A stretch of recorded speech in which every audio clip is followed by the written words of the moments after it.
problem of capitalism. And I'm wondering if, I know there is a way out because it was presented in the presentations, but I'm wondering if we could go a little deeper about that possible tension between solidarity and interconnection and capitalist culture and the climate issue. Because I think in my vein of social theory, there's a lot of discussion in political economy and economic sociology about treating the earth as a commodity, as a problematic.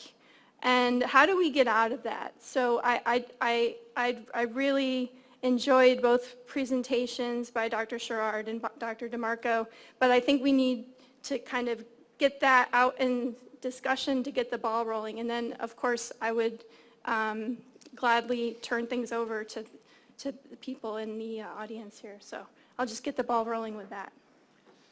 Well, I think there was a question in there somewhere, but I think we have land, labor, and capital.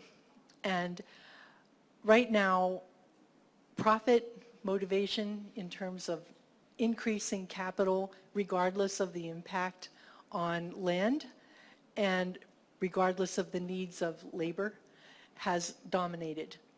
And the balancing between the production of capital and the needs of workers and the needs of the land, which is the environment, has been driven very far to the support of the capital formation and capital reward, to the point where we have not had a materially significant increase in the real standard of wages for almost 40 years. And we have not had an enhancement of our environmental conditions. Certainly for the last 10 years, it's been degrading and degrading. And in the last 4 years, deliberately degrading. We've had 85 environmental protections rescinded just in the last 4 years.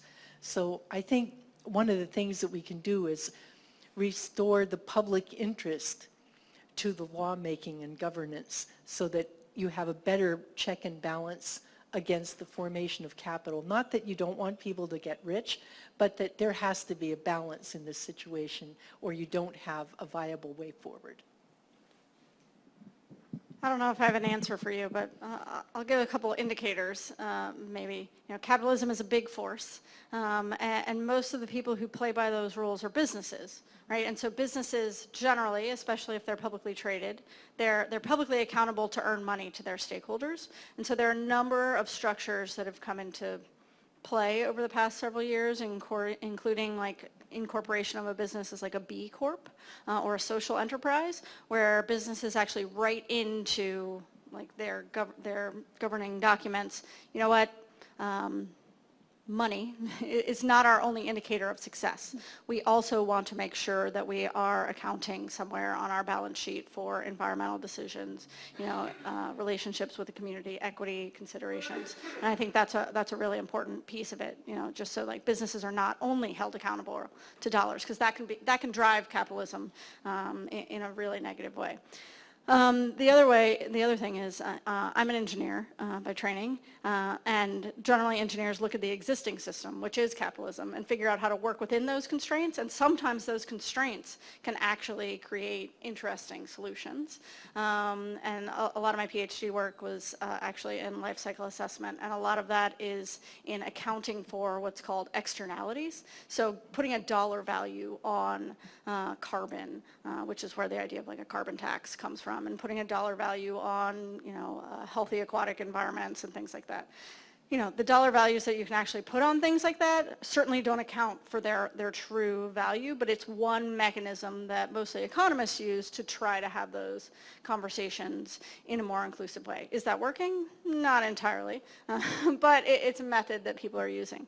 And then the third thing that I want to mention is there is a lot of wealth in this world that is just being invested to make more wealth. And there are a lot of newer strategies right now for how that can happen, whether it's socially responsible investments, green bonds, things like that. You know, there are a lot of ways to think about, even with your own retirement funds, what are you invested in? Have you ever actually looked in your mutual funds? It's a real interesting conversation. Yeah, like where your individual investments are, right? Like if we all went and did that, for those of us in the room who have retirement funds, you know, like what are you invested in? And you can, even if you don't shift all of that, if you shift some of that, I can tell you that my socially responsible investments are doing a lot better than my non-designated socially responsible investments. And you actually just saw last week the University of California system came out and said that they entirely divested, not because students asked them to, and students were sure asking them to, but because they had run a test and they were losing money on their fossil fuel investments. They made an economic decision to get out of that market because it was costing them money and not allowing them to deliver higher education in the way that they needed to. And I think that's something that has been happening on a number of fronts.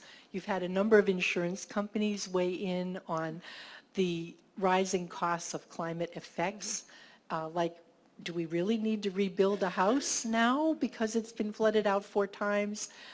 You have investment decisions like, in the last 5 years, our refinery has been flooded 5 times, and we haven't quite finished rebuilding from the last one when the next one hit. What's that up there? It's called Pennsylvania. Let's move there. These kinds of decisions have consequences for other things, too. Very good. Hi, my name's Allison. I go to Chatham University and I study sustainability. I have 2 questions, one for each of you. Well, you both can answer the first one and then the second one's more directed elsewhere. So the first is, recently the Business Roundtable put out a statement redefining what a corporation is.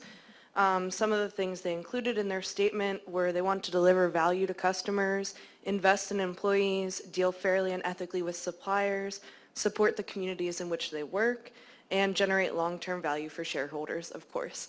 So I'm wondering, what would you say could improve upon that model, and do you believe that that model could extend far into the future past the companies that have already signed on to it? And what would that look like for you or for capitalism? Sure, I'll go first. So one of the things about implementing change with any organization is you want to make sure that it's implemented in a way that makes that organization comfortable. Not because, you know, that's how change happens, but because without them being bought in, that change won't really permeate and really like change how the organization works, right? And so there are lots of businesses that are good examples of that change.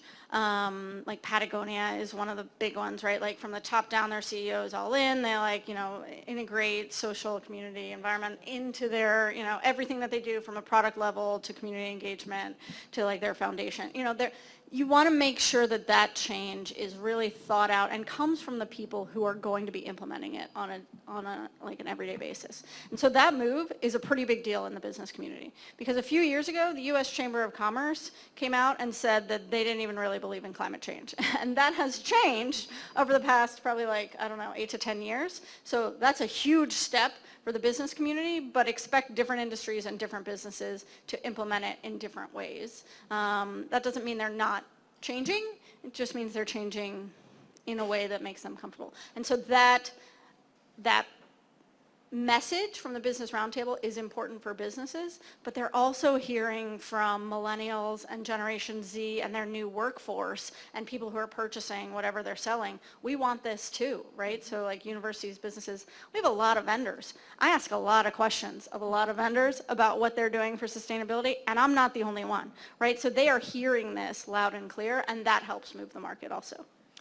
I think you're going to find that corporations that don't have a direct financial interest in the fossil industries at some point of their supply chain are going to move in the direction of sustainable practices sooner. And the more flexibility they have to do that in response to either customer demand or market shaping, the faster they're going to move, like IKEA, places like that. The fossil industries, well, the last thrashings of that dinosaur are going to be nasty and fierce, and they are. And it is war. And I think at some point the law has to intervene and make that decision in the public interest that certain things are going to be phased out in a way that can be transformed. And there has to be a deliberate public policy decision to support that. And I think we're getting closer to being able to make those kinds of decisions at the national level. They're already being made in some states, and you had a whole list of corporations, including our town. We're still in the Paris Accord community, and there are, I think, several others in the Pittsburgh area that have done that. So I think the momentum is shifting in that direction, but the last thrashings of that dinosaur are going to be nasty, nasty. And I dread it, I really do. Yeah. Give my answer to my own question? Sure. Yeah, I think that employees and customers alike are really starting to demand a lot of corporate social responsibility. So I think within the future we're going to see a widespread delivery from the market really looking to become more sustainable. So I'm excited about the future of business, and I think that there's a lot to be done. Yeah, that's my short answer. Now my second question was directed towards you, Dr. Sherrard. This is more in self-interest, but I eventually would like to become a director of sustainability for a university or corporation. So I am wondering what led you there and what advice you would give to someone with those hopes for the future. Yeah, so I would say I've been in the sustainability realm for, I don't know, a little over a decade now. When I went back to get my graduate degree, sustainability was not a certificate, a master's program, a graduate degree in basically anywhere in the country. And, 12 years later, you can pick up a master's of sustainability, a doctoral degree, like a certificate, an undergraduate certificate, just about anywhere, which is great, right? That's a really fast indicator of a lot of industries looking for change, looking for people who understand systems, problem solving, et cetera. I used to have this really awesome title that was Director of Innovation, and everybody was always like, ooh, how do I get a title like that? And I was like, look, what you really want is not the title, right? You don't necessarily want to be a director of sustainability. You want to work for an organization that trusts you and understands that you're willing to help them make change in a way that's important to them and important in context, right? Hopefully like a global context. And so you don't need the title to do that. You want the place, and you want to find that place and those people who will help you do that. So don't look for the title, look for the opportunity and what that represents. And I would say that sort of speaks to my career, what's the maximum opportunity, and what can I do while I'm there. Hi, my name is Deidre Hubey. I am actually just a freshman here at Duquesne University, and I was wondering, I know it was said, Dr. DeMarco said that we of course need to be contacting our representatives and voicing our opinions, but I was wondering what else on more so the individual level that we can do to help this vision. Well, everybody has their own footprint, and I think the first thing to do is examine your own patterns of use of resources. How do you get around? How do you eat? How do you use energy yourself? What are your possession profiles? I give my students the exercise in the first week of class to keep track for 24 hours of everything they use. Everything you touch for one 24-hour period. I say, class meets once a week. Don't leave it to the night before because you'll not get done.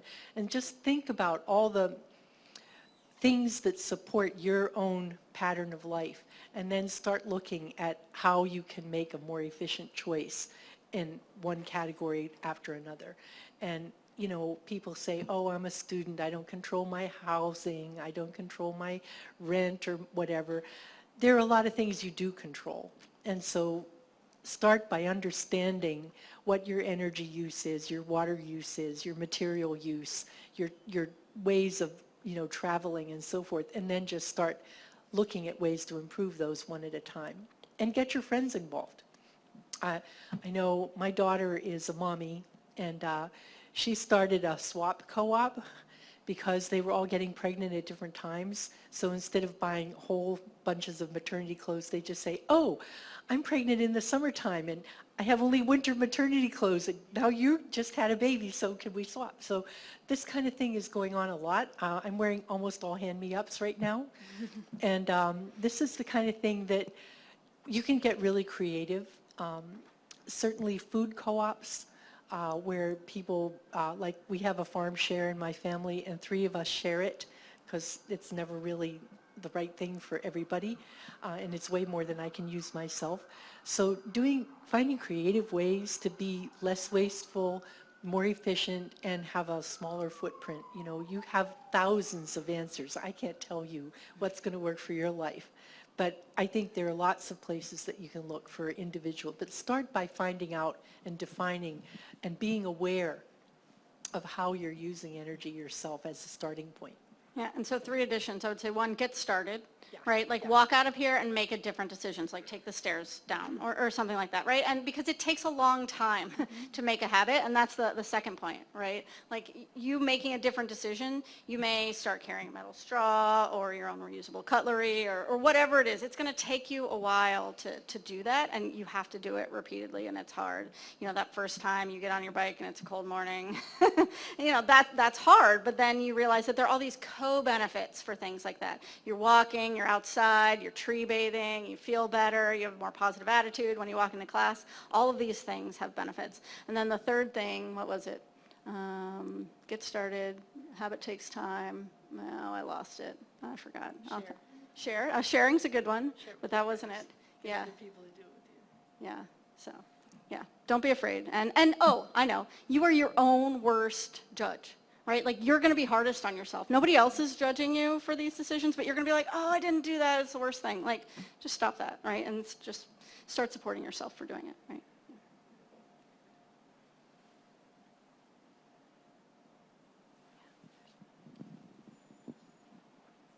Thank you. I just wanted to thank you, Dr. DeMarco, for bringing up the concept of just transitions.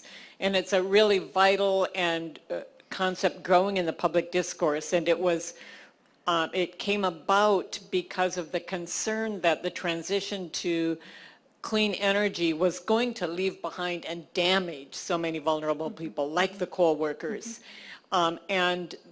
Emerging partly from the Global South and partly from the worker community in this country, this idea, and you can Google it, but just work with this concept of just transitions, because it really does bring together the needs of vulnerable people and the needs of the environment. So, and I noticed it as you were discussing it, but I also saw the language of it on your screen, and I just wanted to point that out. Yeah, the Labor Network for Sustainability has done a lot of work on this, and there's now a whole network of unions and non-unionized workers who are making really excellent proposals about a transformation that provides justice and equity along the way.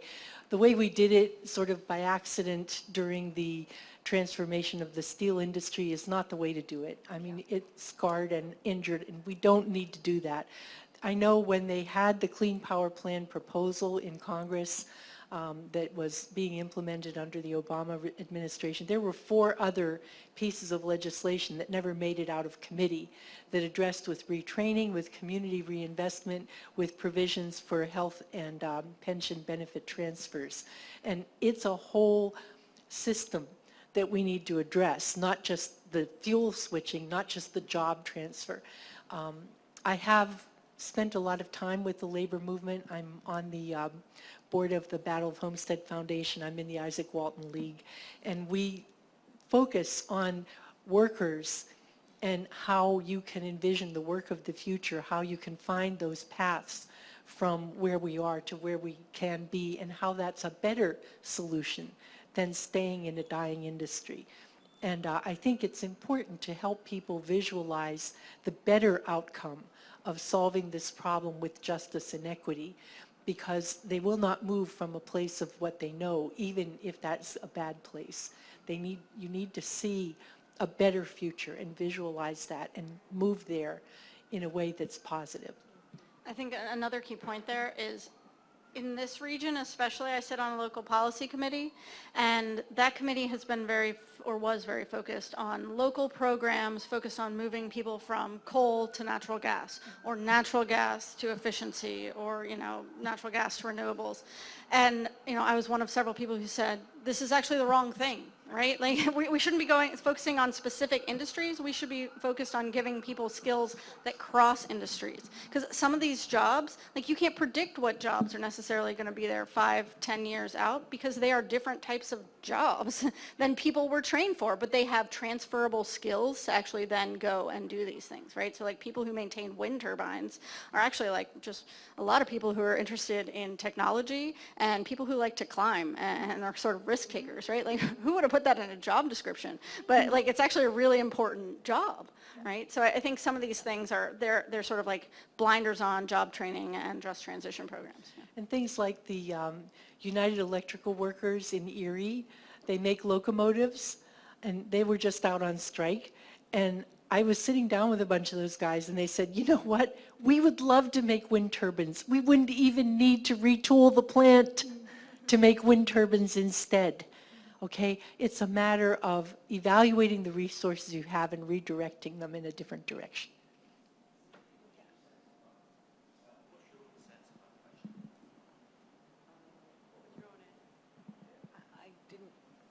I was really just thanking for the use of that term.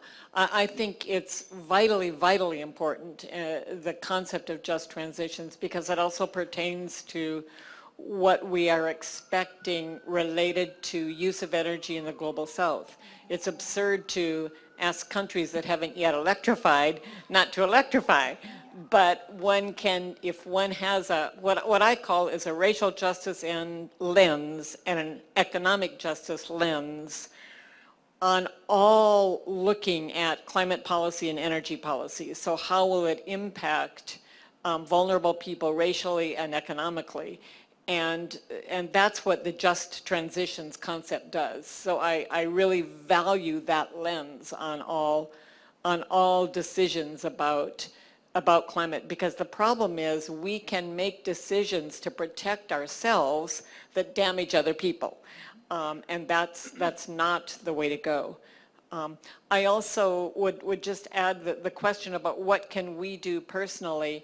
I've heard so many people talk about lifestyle change won't happen fast enough, it's not going to solve the problem, we need public policy, structural change, and other people say, we need lifestyle change. Public policy won't happen soon enough. And I keep trying to say, no, it's both. And that all of us can take a stand to make changes in lifestyle, like we're being discussed, and become engaged in public policy. And the suggestion here of having students start out the class by finding out who their representative is and how that person stands is a good step. But I just think we all need to be involved in structural change and all need to be involved in lifestyle change, not one or the other. Yeah.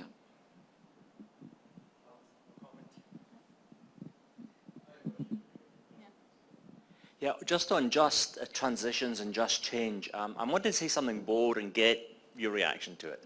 Because we know that this is an intergenerational issue. And it strikes me that it might not be a sufficient condition, but it's a very, very big necessary condition to make the progress that we're discussing. And I fear we're miles away from getting it, and it's not yet come up in our day's conference. And that is free college education for all college-age students across the country. And what that could do would be an enormous powerhouse, a re-engineering of people's education and imagination, because they're not thinking of, well, I have to take a job that's going to pay back my $50,000 tuition. I can start to develop careers of interest that appeal to me personally. So could you give me some reaction? I am a baby boomer. My father went to college I'm first generation Italian. My father was born in Italy. He would not have gone to college if he hadn't had the GI Bill.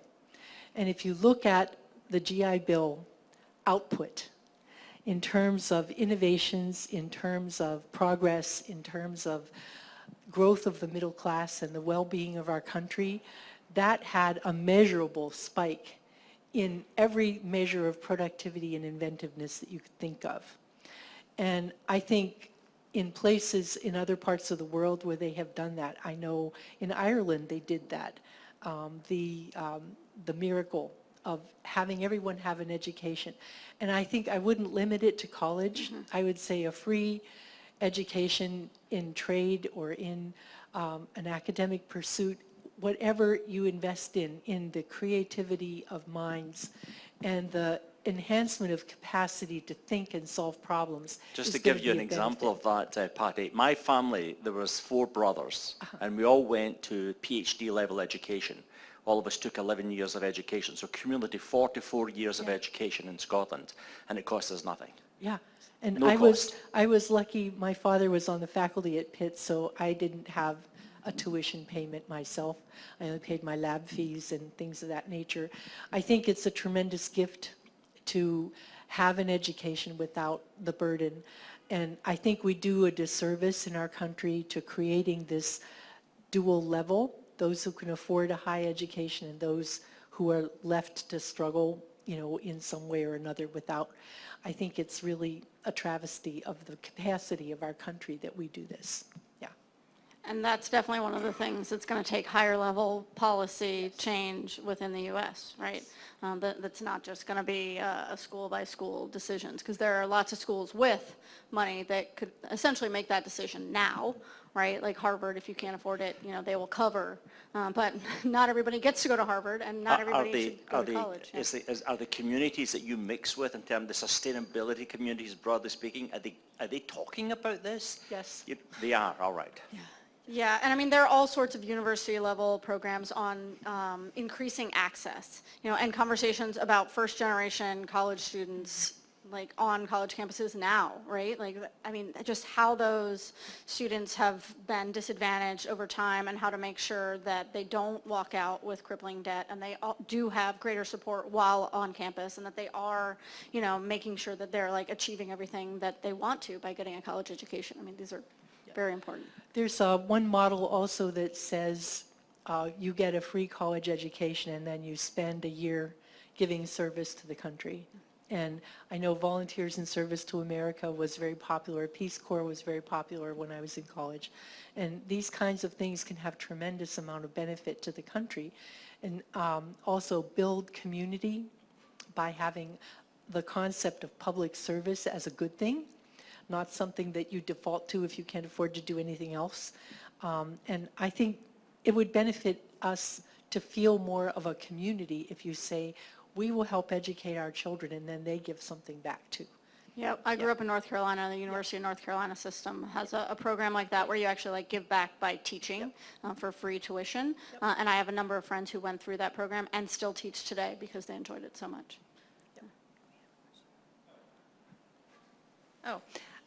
First of all, I enjoyed both of your talks very much. Something that you said, Dr. DeMarco, at the end of your talk got me thinking when you talked about reconnecting people with nature. And as a law professor, even with my self-selecting group of environmental law students, I often see that they are not very connected to nature, and there's a lot of discussion, you know, now in the medical community and the psychological community about the importance of having that connection, nature deficit disorder and, you know, depression and anxiety and attention deficit disorder that are all have some connection to our disconnection with nature. But, so I try to get my students out in nature, even my law students, I take them out kayaking, I take them out into the field all the time. But one thing that I really struggle with is the nature that I take them out to is not the nature that existed when I was young. And when I take them out to a beautiful spring and they think it's so beautiful and wonderful, it takes like every ounce of energy I have to keep myself from saying, yeah, but you should have seen it 30 years ago. Or, yeah, it might be beautiful, but it's actually not functioning from an ecological standpoint. Yeah, it might be beautiful, but see all that green stuff, that's algae caused by pollution. And I don't know what my question is, except I try to connect young people to nature, but I think it's a real struggle, do we sort of talk about the reality of what's going on, or is it just that their reality and their frame of reference is going to be different from what ours was? Well, just like Aurora was saying, that you don't make massive changes overnight. If you have people who are electronics experts and nature challenged, you have to get them sort of eased into it. And getting them to notice the living world is the most important part to start with, and then getting them to connect to it. You can have them grow things. I think the concept of having vegetable gardens in grade schools, it's just very powerful because kids get to connect to their food. They see a direct result. And, appreciating natural places is something that does reward people intrinsically. If you get them to feel comfortable in nature, it is a regenerative force.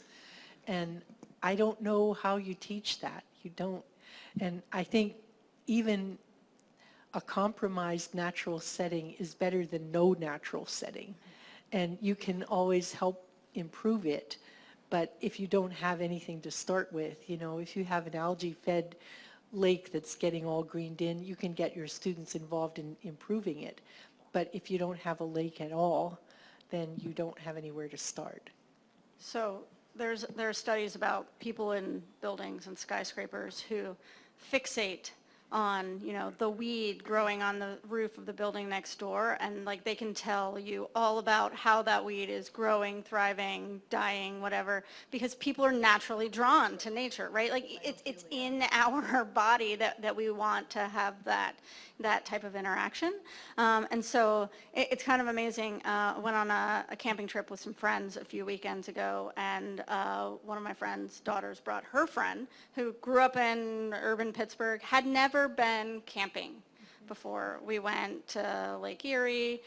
She'd never seen the ocean or a large body of water and waves. And so you sometimes take for granted the opportunities that kids have based on their background, and so you have to give them those opportunities, knowing that it's part of their soul. And then I think I'm always honest with my kids, and so telling them about why there is lots of algae in Lake Erie, and why that's of concern, and why they shouldn't swim in it, even though they actively are. And then one of them got sick.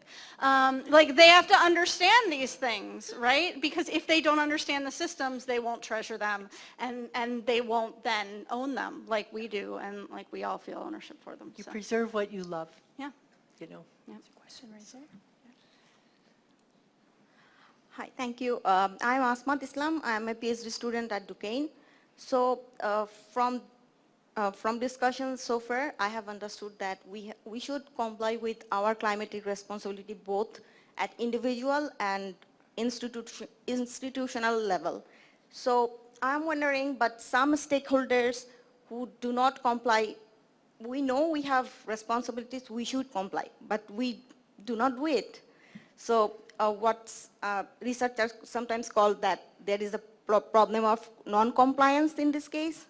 So I'm wondering, what should we do about the problem of non-compliance here? So I think, one, you have to ask the question that you want answered, and you need to ask that question at a variety of levels. So a really good example is, I'm a Carnegie Mellon alum, so I can say this. When I was a grad student at Carnegie Mellon, we did a lot of sustainability work, and Carnegie Mellon's been doing great sustainability work over time, right? Over the past few years, both students and faculty felt we're not doing enough. What else should we be doing? So questions came up to the Carnegie Mellon administration from both of those veins and said, what are we doing? We actually want a plan. We want a commitment. We want some goals. We want a director of sustainability. Can we have one? And the Carnegie Mellon provost actually just came out a few weeks ago, doubled down on their longtime commitment to sustainability, created a new internal sustainability commission, and they're tasked with creating a plan for what's next. But you need to ask the question. You need to get other people to ask the question, and you need to figure out where the levers for change are within the system. And at some point, if you really need to accelerate change, you do need to change the law. And I find, for example, in the National Energy Acts of 1978, there were a couple of provisions in that proposal that were not enacted, and I'll give you one example. In 1978, there was a goal to have 100 mile per gallon vehicles by the year 2000. Now, it was killed very efficiently in Senator Dingell's committee because Detroit convinced him that it would kill the automotive industry if we did that. If in 1978 that law had actually been enacted and enforced, by the year 2000, 100 mile per gallon vehicles across the board would have made a huge difference in our climate profile today. Another example, the same year, 1978, a proposal that all new construction from 1980 forward should be passive solar design primarily. And there were 14 regional planning commissions at that time that were tasked with putting the solar standard for that region together because it would be different in different parts of the country. Never made it out of committee into the law. Another example where if that had happened, we would have a tremendously more efficient built environment today than we do at this time. So sometimes, you know, recognizing things that are universally beneficial, sometimes you just have to do it by law. And I think this is one of our challenges because of the window of time that we have shrinking, you know, for effective action. We have to start looking at these more prescriptive solutions. And, you know, when you have 73% of the people in the country, regardless of party, deciding that climate change is an issue that we need to be worried about, maybe the time has come to take some of these more prescriptive actions. The other thing is when you're trying to make change, realize that you're asking people really to stand up behind that change, and you have to figure out what motivates the people that you're asking to make the change, right? So when we used to pitch the 2030 district to property owners, we would always send two people. One that we thought would resonate with the person, and another one who had a different perspective. Because you never knew. You could assume, oh, a conversation about money, we're going to go that way, and that's what's going to cost savings, efficiency, that's what's going to resonate with this person. That person might actually be a hunter, and what they care about is conservation and natural resources and fresh watersheds, right? And so you want to make sure that you can resonate with that person and understand what motivates them so you can make the right argument to help them feel comfortable with the change that you're asking them to make. Thank you.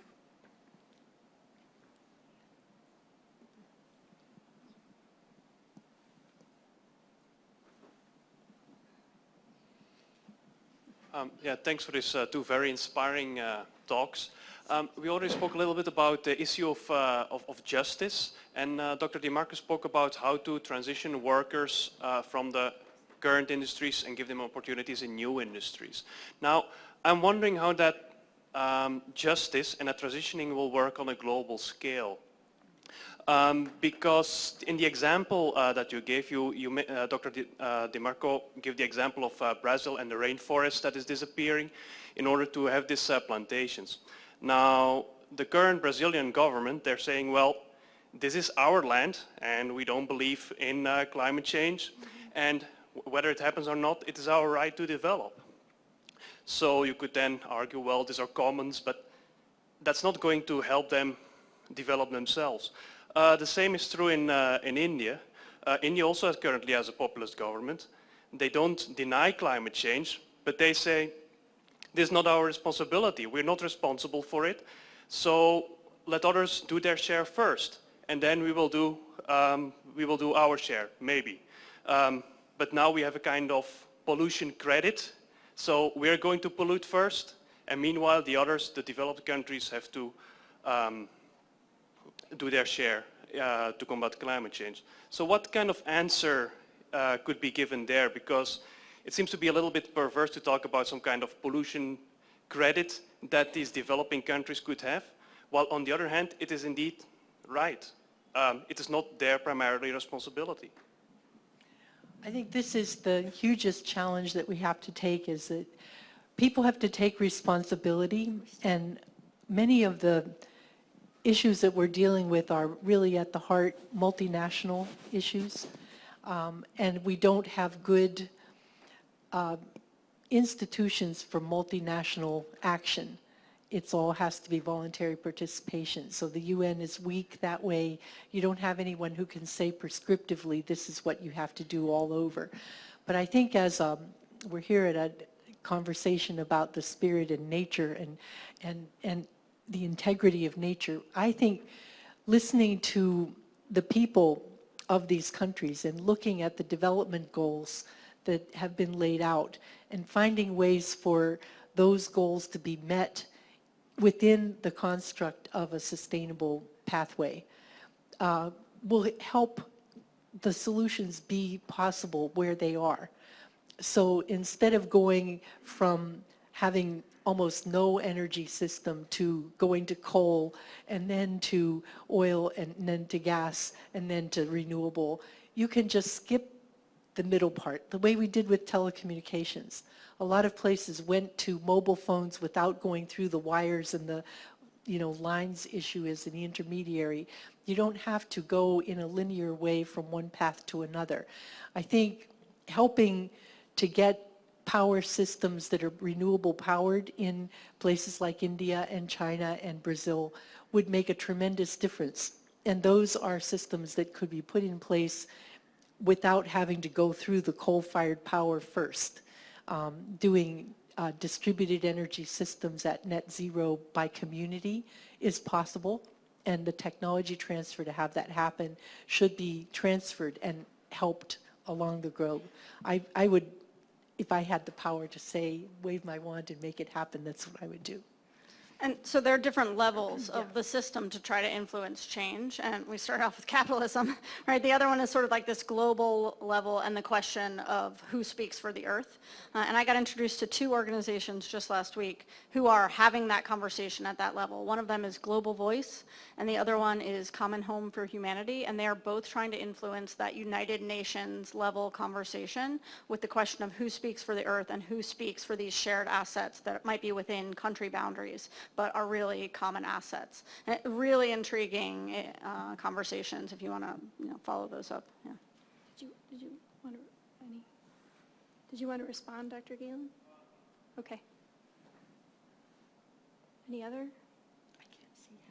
I had one reflection kind of combining a few of the questions. One of the layers of, let's say, possibility or impossibility is government institutions. And so, like, I think the plan of action and the call to action that Dr. DeMarco and Dr. Sherrard offered is like the level of civil society institutions. But globally, we see an experience of both global a global call to action, but then the global repression of environmental action. So that level of engaging political policy seems to be really important layer that could dialogue with what we heard from Dr. Gates last night. That's an important thing to bring into dialogue, that presentation. Any other questions? Yeah, I mean, I think the question of political gets to sort of policy and what the right policy level to influence the system is. And what you see globally is sometimes it's, well, globally and based on the type of government structure that countries have, sometimes that answer is different, right? We can point to Denmark and say, wow, they're doing amazing things. Well, it's basically like a socialist economy, and they can make very governmental top-down decisions in a way that the U.S. just does not operate in any sense of the word. But that just leads to different creativity in the U.S. where certain things are legislated at the federal level, certain things at the state level, and certain things at the city level. And you just have to figure out how you can change the system. And that's what you see people doing all around the world, is changing it how they can, where they can. I think one of the things that concern me the most about the situation we're in right now is that so many of the critical agents of action are multinational corporations that don't hold allegiance or responsibility to any individual company, any individual country rather. So they have objectives that are driven by their own bottom line, and they're not accountable to anybody. And that, to me, is the biggest concern, because you have no way to get control of those except by, well, one thing that works is consumer market, saying, I refuse to buy this. And if enough people do that, then they don't make any money, and then you get their attention. Well, and shareholders, And right? So shareholders, you do see in different countries, shareholders really shaking, and not different countries, different companies, with shareholders really shaking things up. Not so much on the environmental, social governance aspect quite yet, but, you know, a really interesting one in the region is Range Resources went out a few months ago and had a big commitment to be, I think it was zero carbon neutral by a certain year. I mean, they're a natural gas company, right? They essentially like produce methane. So they're going to a biologically based methane now? Is that right? Yeah, but that was would be one so of the cool. things that they were asked for from their shareholders to do, and they came up and said, you know what, this is what we really want to do. You know, so these are interesting, complex questions and commitments that people are making, and you could hope that those things would change the system. That bio-based methane would be really cool. Offsets are an interesting conversation, yeah. No. Well, thank you very much for such a lovely panel conversation. It was really very good. Thank you very much indeed. Sarah, thank you. Well, that's us finished our afternoon session. Our final concluding session is tonight at 7 p.m. here, and that's with Thomas McQuillan from Balder Foods in New York, and he's going to be doing food waste as his focus of his talk. So go off and have some relaxation and dinner. I'm going to be taking the speakers to a special dinner for the conference presenters tonight. But before we leave, we've got Dr. Patty DeMarco and we've got Dr. Cynthia Molabida, who are going to be signing books over here at the book signing table. So if you want to buy a copy of their book and have their lovely imprint on it, now's the time to do that. Thank you very much.